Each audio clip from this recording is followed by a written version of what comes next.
Ladies and gentlemen of the YouTube land, it's your boy Tuggalone, and today we have here the unit upgrades and changes that is coming in version 3.3.10. Let's go ahead and get started. This will officially happen on the 30th of May. That'll be a Wednesday, so it'll be towards the end of the month. So be prepared for this. The first person that we're going to take a look at is going to be gorgeous Princess Ais. Now, a lot of these characters had a bunch of different passive changes. I'm not really going to go over that, as I'm only going to pick the ones that are extremely different, and that's really game changing for those characters. I will have a link to this in the description box down below, so be sure to check it out if you want to go over the entire changes that is happening to these characters. I will be going over their abilities, so let's go ahead and jump right into that. The first and only ability being changed for gorgeous Princess Ais is going to be her Vetter Mech. It used to be a mid-physical attack that costed 27 MP. However, now it will be a 29 MP cost, and it will be a high physical attack and guard rate minus 30% for 4 turns to all foes. That's AoE, which is huge because that minus 30% guard rate, oof, omega oof. Now, as far as her passives are concerned, the biggest passive to be kind of aware of is going to be, in my opinion, her swordsman passive. This jumps from 10% strength all the way up to 60% strength. That is huge. Gorgeous Princess Ais is a balance type character, so most of her stats are going to be on the meh side of things. However, this strength going from 662 all the way up to 1023 really helps her out a lot. Now, going on to our next character is going to be Sailor Princess Asfi. She got a whole new do. She got the whole 9 yards done to her. Let's go ahead and jump into her abilities. The first ability used to be an AoE 15% sleep. Now, her new ability is an AoE high dark magic attack with 15% sleep. Her second ability used to be M resist minus 20% for 4 turns. It now is going to be a single target high dark magic attack and guard rate minus 50% for 4 turns. Then her third ability used to be an AoE high fire magic attack. Now it is an AoE mid dark magic attack and M resist magic resist minus 20% for 4 turns. This kind of implies that she went from a balance type character and she got changed to a dark magic attacker. So this is very cool. It really helps her stand out from the crowd, and she's kind of going to be our character that's like, yo, I need a magic attacker. And I know I'm experiencing this myself. In Monsterphilia, there is I believe it's gate 6 and then battle 3. I'm stuck there because I don't have any magic damage dealers that is not Lafia. The problem with my Lafia is that she does light magic damage, and the monsters there have high resist to it, or they're invulnerable to it. So then my physical attackers are doing reduced damage, and it's bro, I can't get through that. So I'm kind of hard stuck there. But having a different element magic attacker is going to be very key, I feel like, for upcoming things. On top of that, she kind of reminds me of a single target damage dealer, especially with the high dark magic attack with the 50% guard rate debuff. That is huge. I cannot express how insane minus 50% guard rate is. You put that in something like Record Buster, you put that in something like PvE, where you get into those later portions of the stories, whether it be in Monsterphilia, whether it be in the events, Rampage, any of those things. And I mean, come on, even if you do somehow get this single target attack to happen in war games, at least it's going to help you, so where, let's say an Ataro doesn't just guard you 3 times in a row, because that has happened to me. Either which way, This Asfi got a huge complete makeover, and I enjoy it thoroughly. As far as her passives go, all of her passives got changed in order to match what they did to her abilities and her overall playstyle. But that big one that I truly do like the most is going to be her magic is going from 7.5% all the way up to 60% magic. Now, you must be thinking, man, she must be popping off in the magic department. Unfortunately, her magic is only going to be capped at MLB level 80 at 1025 magic. This, unfortunately, is very kind of underwhelming in the fact that the Hitachi Chigusa from the Spring Devotion banner has like 1123 or 1118 magic. It's like, bruh, she's a balance type character. Like, what you mean? How come she has more magic and you are going to be like a magic, focused attacker? Come on, what you doing here? So hopefully, maybe by that time they can give her a little bit more magic. That'd be fantastic. Otherwise, she's still going to be a great magic dark attacker. But it's going to be a little bit on the low side as far as her magic is concerned.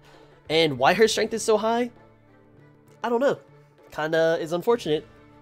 I wouldn't mind it being at that 585 if you bumped up my magic a little bit more. But that's just me. That's neither here nor there. The next character we're going to look at is going to be Bashful Elf Lulune. She does have a few changes to her, and it kind of helps her round the character out together. Not really huge changes, but it does help round her out. The first one is going to be her first attack, and it used to be a high light magic attack.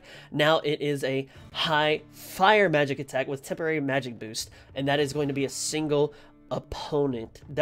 That's good. Unfortunately, it does cost us 8 more MP, but the magic boost, the temporary magic boost, definitely makes up for it. Her second ability used to be an AoE 50% seal.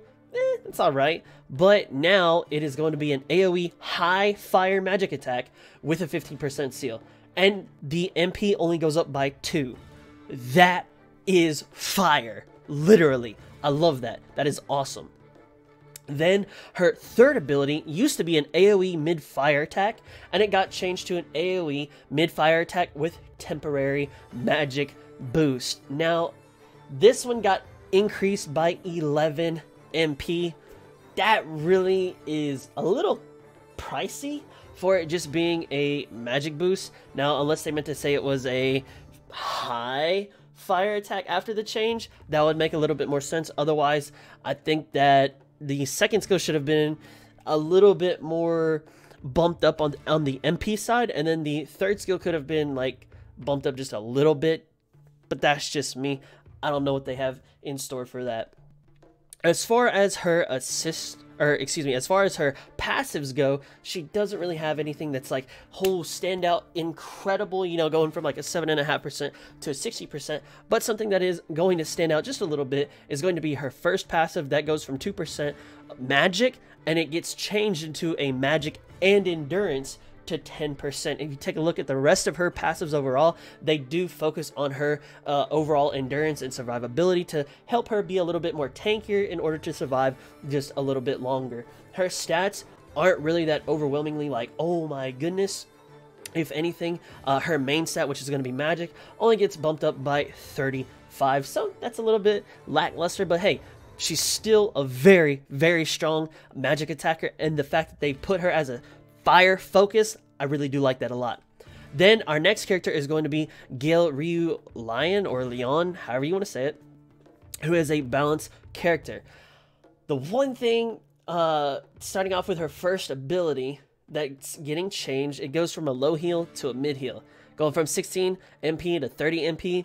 Whew, that's a lot of MP for a mid heal. I'm just saying. I don't know what the high heals are looking like, but 30 MP, that's a little cost. That's a little pricey. Her next ability that's getting changed is going to be her Teal Wind. The buff that it used to give was 25% agility and 25% magic for 4 turns. It then changes to 30 and 30 for both of those for 4 turns, and it gets increased by 12 MP. They both, the two abilities that they changed are now going to be 30 MP per. To me, I feel like that's pricey. I don't know what her actual MP pool is at level 80 or level 60, but I can only assume that, yo, it must be high because those are some pretty costly abilities in my opinion. Then as far as her passives are concerned, they're just small, slight little buffs that kind of help her really round out being a balanced type character. If I were to pick one, you know, the agility going to magic and endurance, the agility going to agility and dex, or the magic just being changed to physical resist. Actually, yeah, we'll pick this one. The magic going to physical resist is going to be a little bit better just because, hey, that helps her just be a little more tanky overall towards physical people, and I do like that.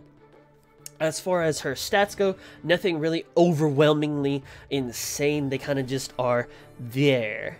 Then the last unit that we'll talk about is going to be the pure white dress Seer Flover. She is a 4-star assist, and let me tell you, this is a fantastic change if you have this assist.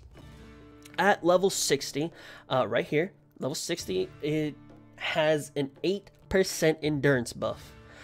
Once they change it, it's going to go to 15%. That's monster huge. You're almost doubling what you used to have. Then, if you have it at MLB plus 5, it used to be 10% and now it's 20. You literally double your assist. This is going to be huge. And the fact that it's for all allies, bruh, that's nasty. So, to kind of wrap it all up and kind of say, hey, okay, cool, you showed us the changes.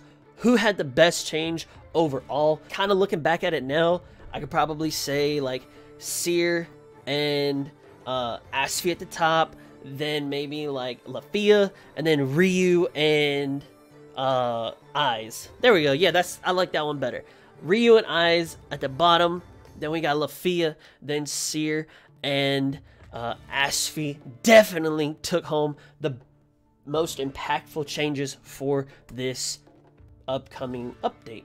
Guys, let me know what y'all think about this. Do y'all like it? Do you dislike it? Do you think they'll change other characters in the future? If they can change these ones, who's to say that they won't change other characters? Let me know what y'all think about that, and who do you think they should change next if they decide to change somebody.